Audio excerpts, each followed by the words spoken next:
कूजन्तं राम रामेति मधुरं मधुराक्षरम् आरुह्य कविताशाखां वन्दे वाल्मीकि कोकिलम्।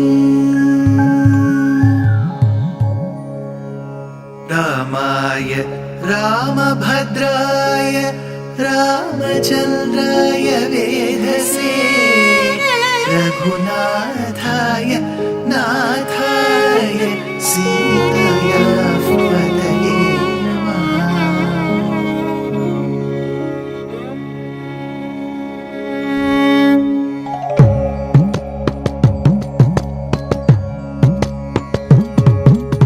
जयत्याश्रितसन्त्रास ध्वान्तविध्वंसनोदयः प्रभावान् सीतया देव्या परमव्योमभास्करः परमव्योमभास्करः।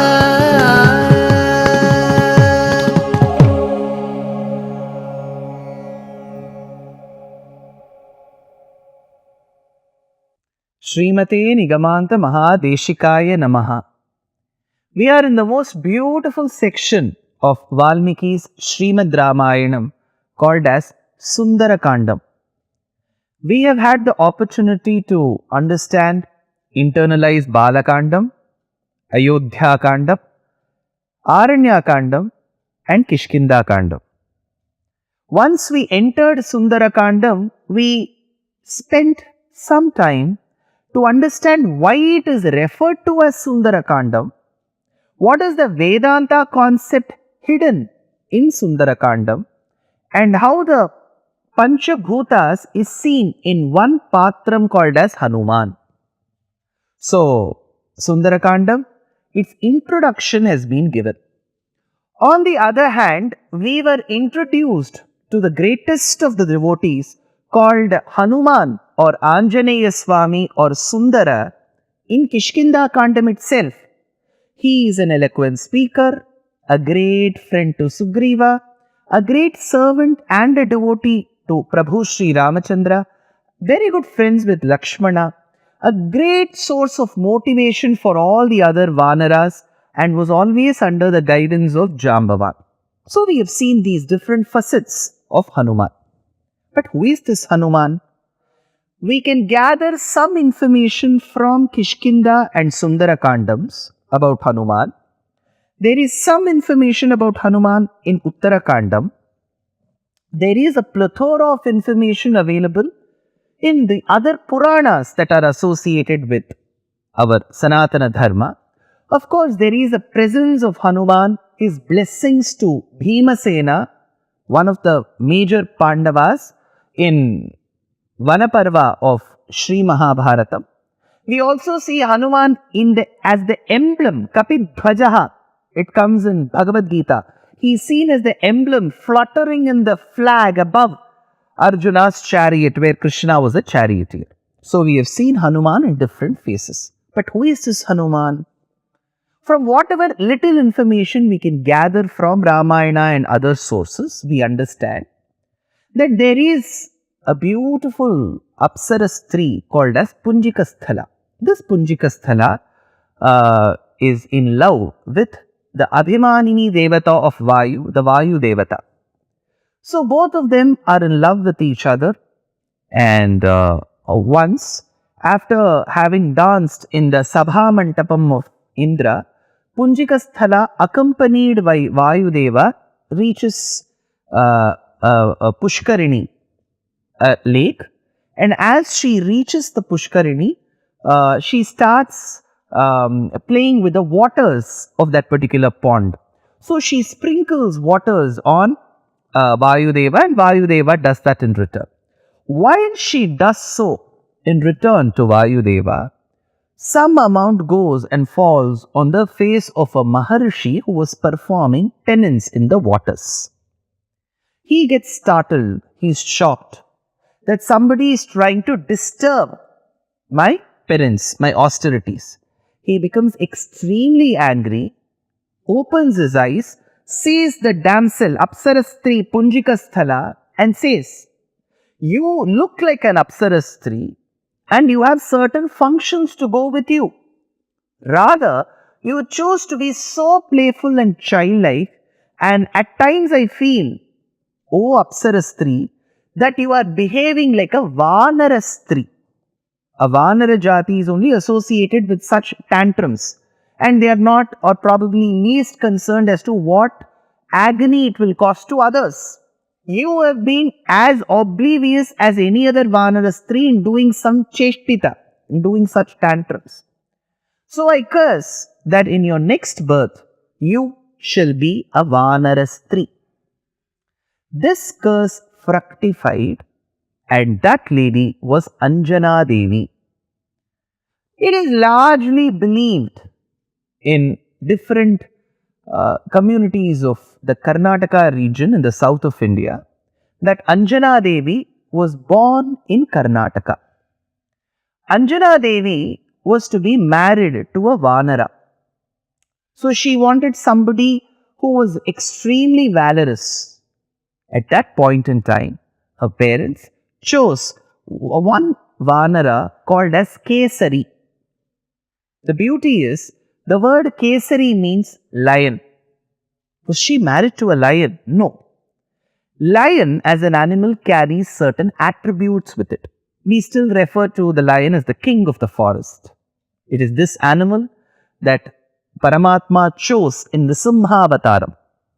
In Srimad Bhagavatam, while Rukmini writes a letter called the Rukmini Sandesham to Krishna, she says, Kale Nisimha Naraloka Manobhiramam. People say that you are the lion amongst men. Kale Nisimha Naraloka Manobhiramam. Come and rescue me from the clutches of Sishupala and Rukmi, she writes. So, the lion as an animal has been treated with extreme respect, and there is a fear factor as well. So, this lion is referred to as in various names, Simha, Kanthirava and so on. So, one name is Kesari. So, this Vanara was so valorous, so powerful, so very full of Veera Rasam that people used to say that he looks like a lion amongst we the Vanaras. So, since he carried the valor of a lion, he was referred to as Kesari. Anjana Devi was given in marriage to Kesari. They lived as a very happy couple, and at the opportune time, they were seeking a very responsible, a very good progeny, but they weren't blessed with one.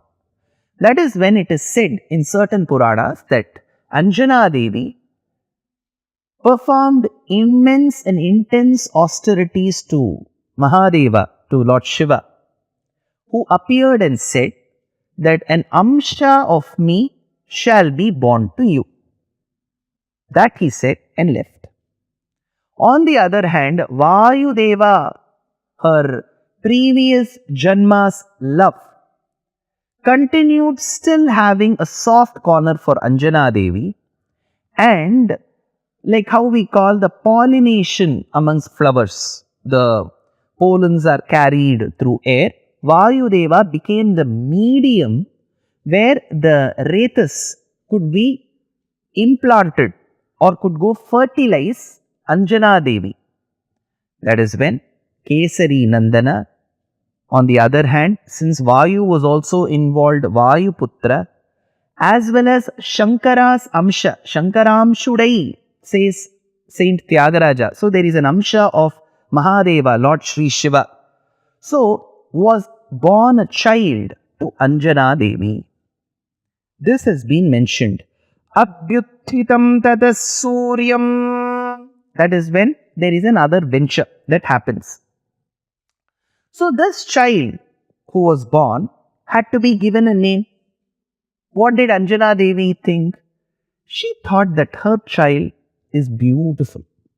Remember, for every mother, their son, their daughter is the prettiest. So if you give a mother the tiara and the Mr. World, Miss Universe, Mr. Universe pageant tag, surely, undoubtedly, every mother will crown only their children as the Mr. World or Miss World. That is true.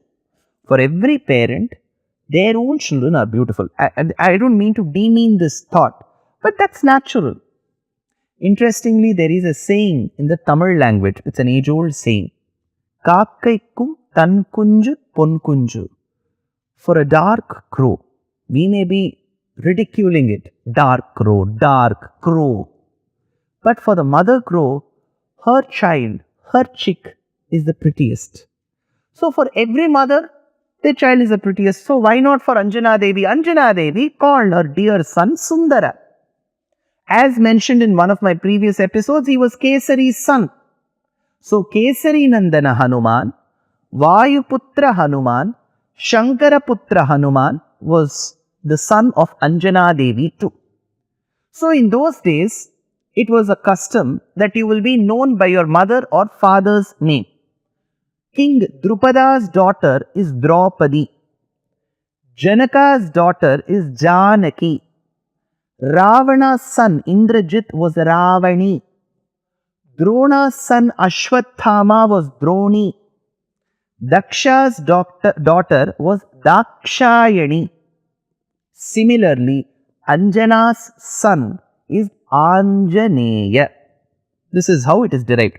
So technically, anybody who was born, the son born to Anjana will be Anjaneya.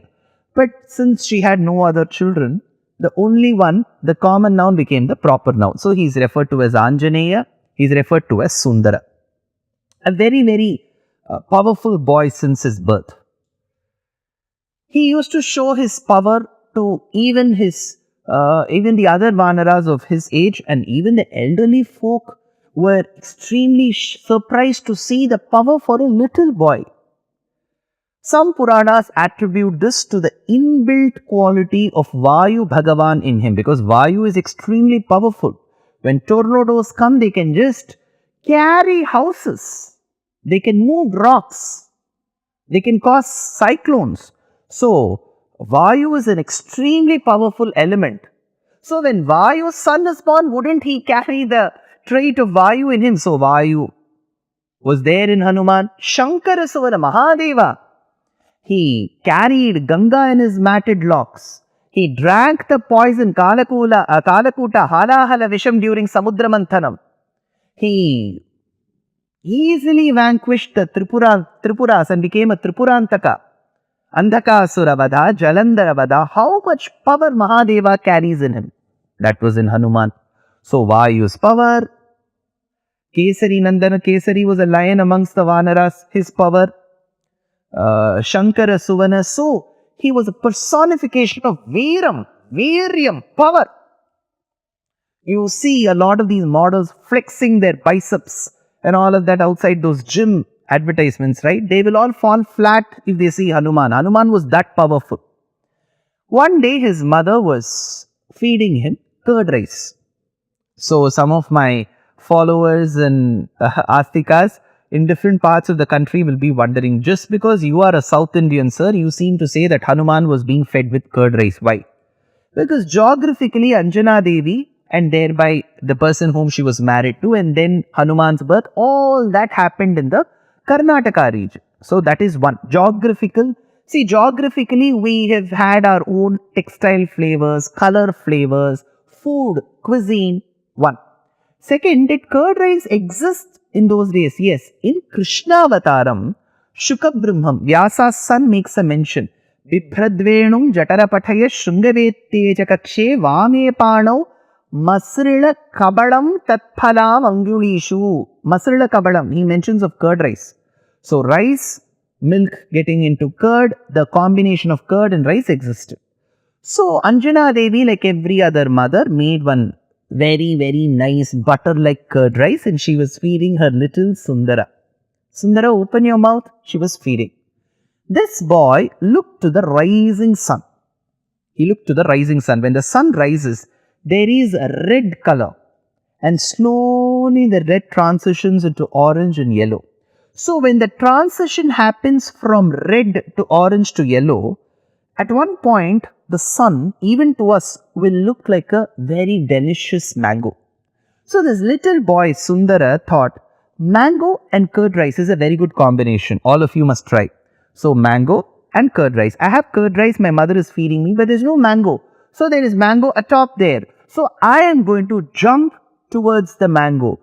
जुग सहस्र योजन par bhanu लील्यो ताहि madhura phala janu. He thought that the rising sun was a madhura phala, was a mango. Yuga sahasra yojan par bhanu. So it is miles and miles away. So Yuga sahasra yojan. Researchers have said that this aptly gets very close. If you go by the Katapayadi Sankhya and the calculation, it goes very close to the current distance between Mother Earth and Surya. So this boy wanted to jump towards the fruit because to him it was a mango. Did he jump? What happened to him later? What is going to happen to Anjana's son Anjaneya? What is going to happen to K. Sundar? More in the next episode. Dear Astika reader, I am happy to be authoring a 2-part book on the Ramayana in English. The first part is slated for release in the year 2024. The book aims to recreate and retell the Ramayana of Valmiki, conforming to the ancient commentaries and other allied literature. To receive notifications of the book release, kindly register with www.deshikadaya.org/books. Namaskaram.